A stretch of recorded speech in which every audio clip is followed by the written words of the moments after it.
आज के मॉर्निंग जपा टॉक सेवा में सबका स्वागत है। आज हम अमृता वृंदावनेश्वरी माता जी का स्वागत करते हैं।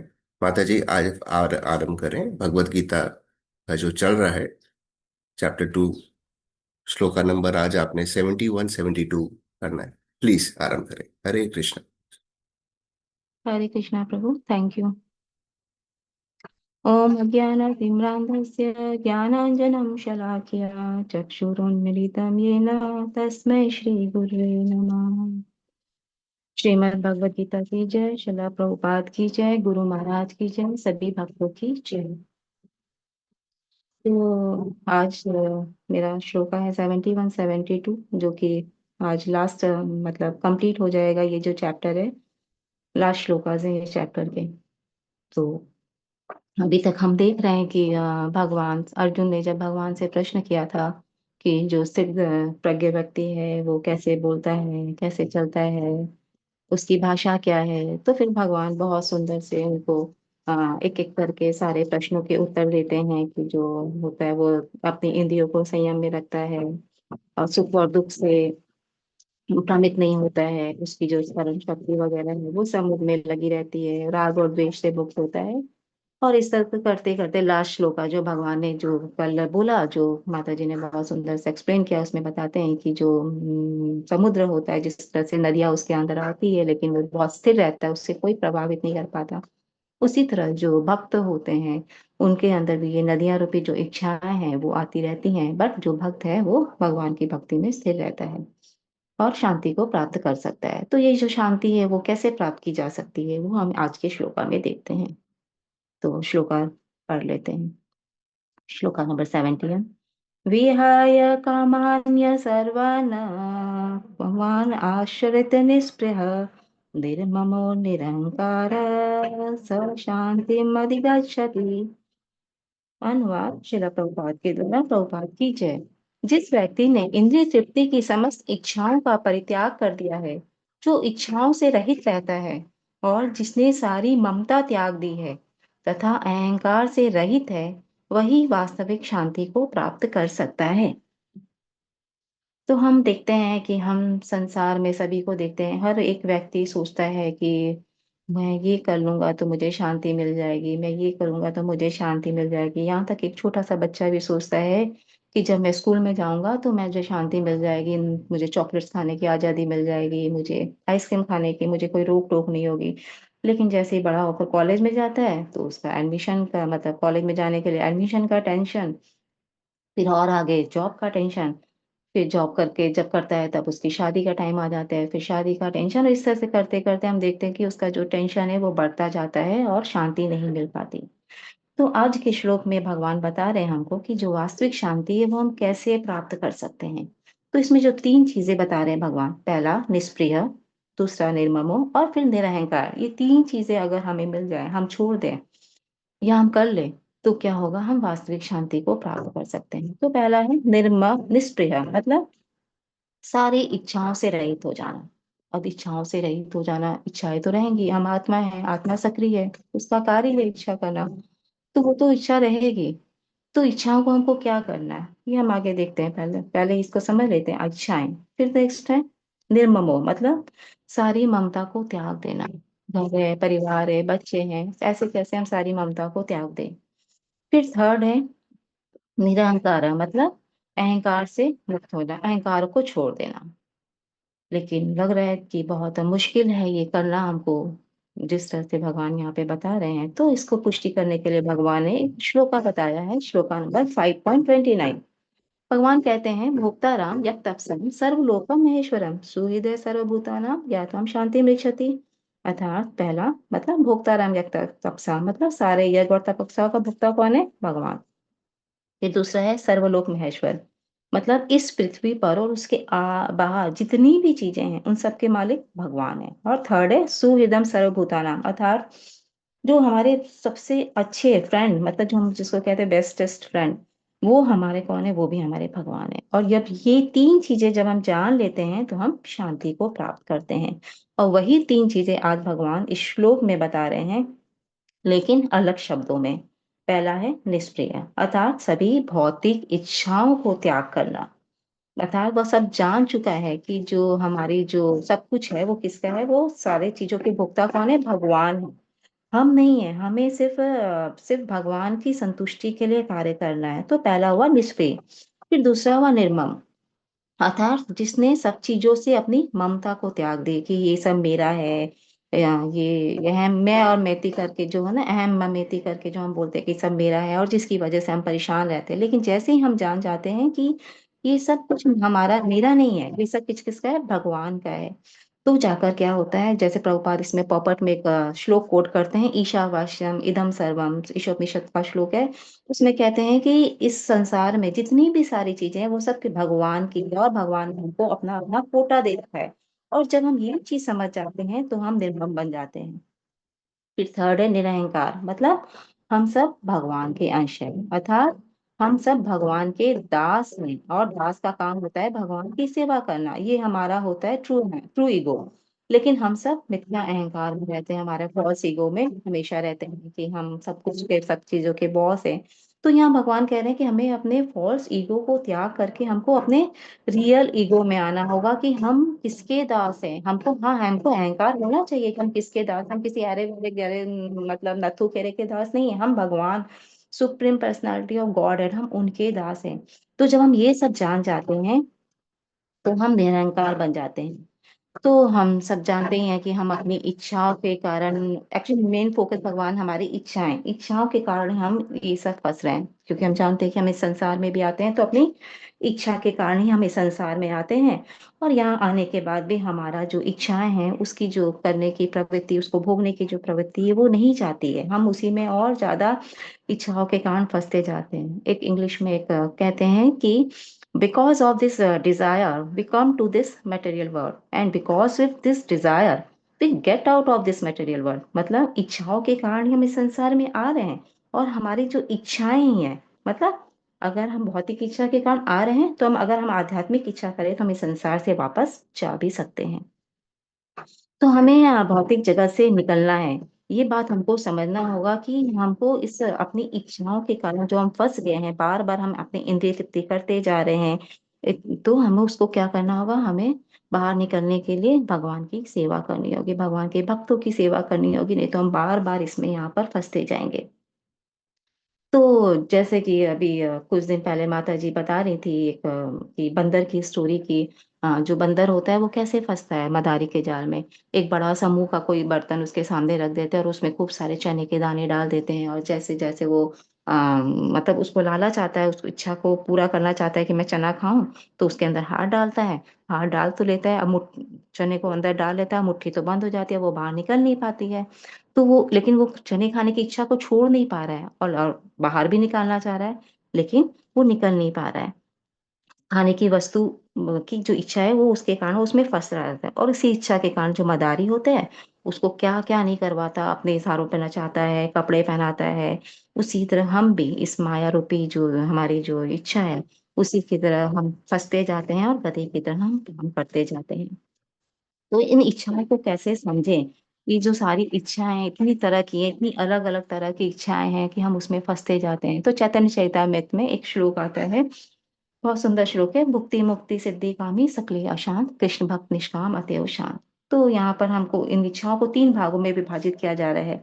पहला है भुक्ति। भुक्ति मतलब जब हम भोग करने की इच्छा करते हैं, जैसे कुछ खाने का मन है, कुछ पहनने का मन है, कहीं घूमने जाने का मन है, कुछ मूवी देखने का मन है, मतलब अपने इंद्रियों के कारण हम इंद्रिय तृप्तों में, इंद्रिय तृप्ति में फंसते जाते हैं, और हमारा जो मन होता है वो हमेशा अशांत रहता है, शांत नहीं मिलती। फिर नेक्स्ट है मुक्ति, कि हम जब इतना भोग लेते हैं, भुगते भुगते भुगते भुगते क्या होता है, हम या तो दुखी हो जाते हैं, या फिर हम उसमें सफलता प्राप्त नहीं करते, असफल हो जाते हैं। तो हम मुक्ति की ओर जाने चाहते हैं कि सब कुछ छोड़ छाड़ के अब तो हमको मुक्ति लेनी है। प्रभुपाद इसको कहते हैं स्पिरिचुअल सुसाइड। फिर थर्ड है सिद्धि, कि बहुत सारी तपस्या कर लेंगे और फिर हम सिद्धि प्राप्त करके, फिर सिद्धि प्राप्त करके हम जो चाहे वो चाहे कर सकते हैं। और तो हम देखते हैं कि इन तीनों के मन में कुछ ना कुछ इच्छा होती है, किसी को पैसा प्राप्त करना है, किसी को मुक्ति, किसी को सिद्धि। लेकिन अगर भगवान के भक्त से कुछ पूछे कि उसकी क्या इच्छा है, तो कहता है मेरी तो कोई इच्छा नहीं है, उसकी इच्छा होती है सिर्फ गोपी भरत पद कमलम दास दासानुदास, अर्थात वो केवल भगवान के दासों की सेवा करे। तो प्रभुपाद इस तात्पर्य में बहुत सुंदर तरीके से बताते हैं कि इच्छा को तो शून्य नहीं किया जा सकता है, क्योंकि ये आत्मा है, हम सक्रिय हैं, हम जड़ नहीं है। तो इच्छा को हम शून्य नहीं कर सकते। हमें क्या करना होगा, हमें भगवान की इच्छा को अपनी इच्छा बनाना होगा। तो हमारे अंदर भगवान की सेवा करने की इच्छा होनी चाहिए, खुद की इंद्रिय तृप्ति की इच्छा नहीं करनी चाहिए। क्योंकि अगर हम वैसा करेंगे तो हम वापस से बार बार उसमें वो काम हो जाएगा। जैसे एक श्लोक है ना, आत्मेंद्रिय प्रीति इच्छा धरे प्रेम, धरे काम नाम, कृष्णेंद्रिय प्रीति इच्छा धरे प्रेम नाम। तो अगर हम भगवान की इंद्रियों को संतुष्ट करेंगे तो वो हमारा प्रेम हो जाएगा। फिर उसके बाद हम उसमें नहीं फंसेंगे। तो एक बार प्रभुपाद अपने लेक्चर में अपने शिष्यों को दे रहे थे लेक्चर एक, तो उसमें इंग्लिश में बोलते हैं, the goal of the human life is sense gratification. सारे जो शिष्य होते थे बहुत प्रसन्न हो गए, वाह। फिर प्रभुपाद कहते हैं, नॉट आवर्स बट कृष्णा। तो हमें समझना चाहिए कि हमें जो भी इच्छाएं करनी है वो भगवान को प्रसन्न करने के लिए करनी है। तो जब हम इस तरह से जब हम कर समझ सकते हैं कि हम इस तरह से जब इच्छा करेंगे कि सब कुछ भगवान कृष्ण से है, और हम ये समझ जाएंगे कि सारे कंट्रोलर वही हैं, सारा प्रोपराइटर वही हैं, मुझे तो बस उन्होंने उस कार्य मतलब चीजों को उपभोग करने के लिए दिया है। तो हमारी जो टेंशन है, जो हमें एग्जाइटी है, वो सारी समाप्त हो जाएगी। हम वास्तविक शांति को प्राप्त करेंगे। अभी जो मतलब ये हम देख रहे हैं कि नवद्वीप मंडल परिक्रमा हो रही है, उसमें सारे भक्त पूरे ऑल ओवर वर्ल्ड से लोग गए हैं, परिक्रमा कर रहे हैं। सारे लोग एक ही मंगला आरती गा रहे हैं, एक ही आ, तुलसी आरती गा रहे हैं। हम हर जगह कंट्री में भी देखते हैं कि सब जगह सेम टाइमिंग है। क्यों? बिकॉज उनके सेंटर कृष्णा है। तो जब हम इस तरह से कृष्णा को सेंटर में करेंगे, तभी है अगर हम वास्तविक शांति को प्राप्त कर सकते हैं। नेक्स्ट श्लोका देख लेते हैं। एषां रामे स्थितिः पार्थ नैनां प्राप्य विमुहति, स्थित्वा अस्याम् अन्तकाले अपि ब्रह्म निर्वाण मृच्छति। अनुवाद: यह आध्यात्मिक तथा ईश्वरीय जीवन का पथ है, जिसे प्राप्त करके मनुष्य मोहित नहीं होता। यदि कोई जीवन के अंतिम समय में भी इस तरह स्थित हो, तो वह भगवत धाम में प्रवेश कर सकता है। तो जैसा कि अभी हमने ऊपर वाले श्लोक में देखा कि भगवान बताते हैं कि हमें जब सब कुछ जो है, हम हमारी कॉन्शियसनेस ऐसी होनी चाहिए कि सारे चीजों के भगवान मालिक हैं, हम उनके दास हैं, हमको उनकी सेवा करनी है। तो क्या होगा, हम पूरा जीवन शांतिपूर्ण तरीके से बिता सकते हैं। और अगर यही चेतना, यही कॉन्शियसनेस हमारी अगर जीवन के अंत तक रहेगी, तो हम भगवत धाम की प्राप्ति हो जाएगी। ये भगवान हमको इस श्लोक में, जो लास्ट श्लोक है इस चैप्टर का, उसमें बता रहे हैं कि life is the preparation of death, और डेथ के हमारा फाइनल एग्जाम।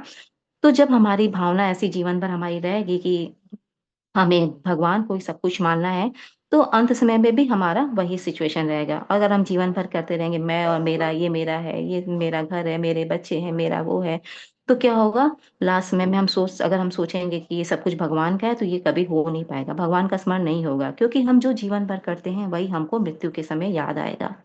तो हमें बार बार अपने आप को चेक करता रहना होगा कि हमारी जो चेतना है वो किधर जा रही है, हमारी जो इच्छा है वो किधर जा रही है। क्योंकि बोलते हैं ना कि मृत्यु के समय जो हम उस समय होते हैं डेथ बेड पर, तो हमारे जीवन की जो पूरी रील है वो हमारे सामने कुछ सेकंड में घूम जाती है कि हमने क्या किया है।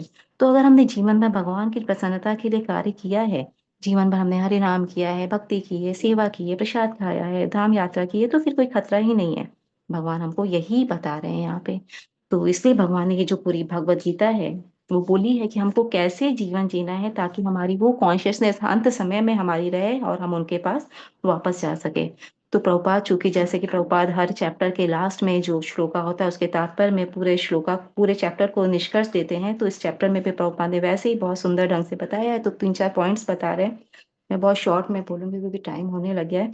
तो यहाँ पर प्रभुपाद बोल रहे हैं कि जो ये सरेंडर का पॉइंट है, अगर हमको ये बात समझ में आ जाए कि सब कुछ भगवान का है और हमको भगवान की ही सेवा करनी है, तो ये सिर्फ एक क्षण की बात है हमको भगवत धाम वापस ले जाने की। नहीं तो क्या होगा, हमको जन्मों लग जाएंगे, हम यहीं पर रह जाएंगे। तो ये हमारे सरेंडर पर डिपेंड करता है। जैसे कि एग्जाम्पल देते हैं इसमें खटवांग महाराज का, कि वो कितने महान राजा थे, बहुत बलशाली थे, और उनको देवताओं ने युद्ध लड़ने के लिए अपने स्वर्ग में बुलाया था। और जब युद्ध जीत गए तो उन्होंने उनसे कहा कि आपके लिए हम कुछ करना चाहते हैं, आप अपनी कोई इच्छा बताओ। तो वो कहते हैं कि मुझे बताइए कि मेरे जीवन में, मतलब मेरी मृत्यु में कितना दिन शेष है। तो फिर वो बताते हैं कि बस कुछ क्षण ही शेष है। तो तुरंत खटवांग महाराज पृथ्वी पर आते हैं और तुरंत भगवान की भक्ति में स्थिर हो जाते हैं, और भगवान के धाम, मतलब एक क्षण में वो भगवान के धाम पहुंच जाते हैं। तो यहाँ प्रभुपाद हमको सिखा रहे हैं कि आर्ट ऑफ ड्राइंग, मरना कैसे है। जीवन तो सभी जीना सीखते हैं, लेकिन हमें यहाँ पे इस कृष्णा कॉन्शियस में बताया जाता है कि हमको मरना कैसे है। लेकिन इसके लिए हमको प्रैक्टिस करनी होगी। फिर एक सेकंड पॉइंट बताते हैं निर्वाण। निर्वाण का जनरली अर्थ होता है, जैसे कि बौद्ध जो होते हैं वो लोग सोचते हैं कि सब कुछ समाप्त हो जाएगा फिर हम शून्य में विलीन हो जाएंगे। तो यहाँ प्रभुपाद बहुत सुंदर अर्थ बताते हैं निर्वाण का, कि निर्वाण का अर्थ शून्य नहीं है, सब कुछ समाप्त नहीं होता, हम शून्य में विलीन नहीं हो रहे। बार बार भगवान कह रहे हैं कि मेरे धाम आओगे, मेरे धाम आओगे, हर श्लोक में हम देखेंगे आगे बहुत सारे श्लोका में। तो भगवान यहाँ पर निर्वाण का अर्थ बताते हैं कि सब कुछ भगवान कृष्ण के लिए करना, अर्थात हमारी जो भौतिकतावादी जीवन शैली है उसकी समाप्ति, पूरी तरह से भक्ति में लगना, ये होता है निर्वाण का अर्थ। फिर नेक्स्ट जो एक बहुत सुंदर लाइन भगवान यहाँ प्रभुपाद बताते हैं पपट में, कि भगवत धाम और भगवत भक्ति के बीच कोई अंतर नहीं है। अर्थात अगर हम सब कुछ कृष्ण की प्रसन्नता के लिए कर रहे हैं, भगवान के प्रति शरणागत हो गए हैं, उनके आनंद के लिए कार्य कर रहे हैं, तो हम यहाँ रहते हुए भी भगवान के धाम में हैं। कल ही हम एक कोट पढ़े थे, शायद जयप्रदा माता जी ने डाला था कि ISKCON is like a sample of spiritual world. मतलब अगर हम यहाँ रहकर, क्योंकि ऊपर जाकर भी हमको सेवा ही करनी है भगवान के धाम जाकर भी, अगर सेवा की टेंडेंसी नहीं होगी तो हम वहां जा ही नहीं सकते। तो यहाँ पर भी अगर हम वही सब कुछ करेंगे, सेवा करेंगे, जैसे अभी हमें माता जी हमेशा सेवा में लगा के रखती है सबको किसी न किसी माध्यम से, जैसे पिकनिक जा रहे हैं तो उसमें सेवा दे रहे हैं, प्रचार के माध्यम से, या धाम यात्रा में, या फिर कुछ भी किसी न किसी को सेवा। तो हमें बहुत ग्रेटफुल होना चाहिए कि माता जी ने हमको इस तरह से सेवा में लगा रखा है, ताकि हम इस प्रैक्टिस के द्वारा ही हम धाम को जा सके। तो इस तरह से यहाँ पर यही बताया जा रहा है। लास्ट में फिर प्रभुपाद इसमें भक्ति विनोद ठाकुर के बताते हैं कि जो चैप्टर है इसमें पूरा भगवान ने ज्ञान के बारे में, कर्म योग के बारे में, और थोड़ा बहुत टिंच जो है भक्ति योग के बारे में दिया है। और इस तरह से करके इस अध्याय की जो है वो समाप्ति हो जाती है। तो क्लास में हमारे लिए यही समझने की बात है कि अगर हम पूरी तरह से भगवान और उनके भक्तों की सेवा में व्यस्त होंगे, तो जाकर हमको हम यहाँ रहते हुए भी भगवत धाम में ही हैं। तो यहाँ पर मैं एंड करती हूँ। वांछा कल्पतरुभ्यश्च कृपा सिंधुभ्यो च पतितानां पावनेभ्यो वैष्णवेभ्यो नमो नमः। नंद कोटि वैष्णव वृंद की जय, शिल प्रभुपाद की जय, गुरु महाराज की जय, माता जी की जय। हरे कृष्ण। हरे कृष्णा। हरि हरि बोल माता जी। बहुत सुंदर से आपने पूरे चैप्टर को कंप्लीट कर लिया कि पूरे चैप्टर में भगवान ने जो कुछ भी कहा है उसका रिजल्ट क्या है। शांति मिलती है और ब्रह्म निर्वाणम इच्छति, ब्रह्म निर्वाण की पद प्राप्त होता है। और जिसको आपने बहुत अच्छे से एक्सप्लेन किया, इसका अर्थ होता है भगवत धाम की प्राप्ति। और भगवत धाम की प्राप्ति और भगवत धाम को प्राप्त करने का रास्ता दोनों सेम ही है। तो हम यहाँ पर रहकर जो भी कर रहे हैं वो सैंपल है वहां पे जाने का। तो बहुत सुंदर ढंग से माता जी आपने एक्सप्लेन किया। Thank you. ठीक है माता जी। हरे कृष्णा। प्रभुपाद की जय।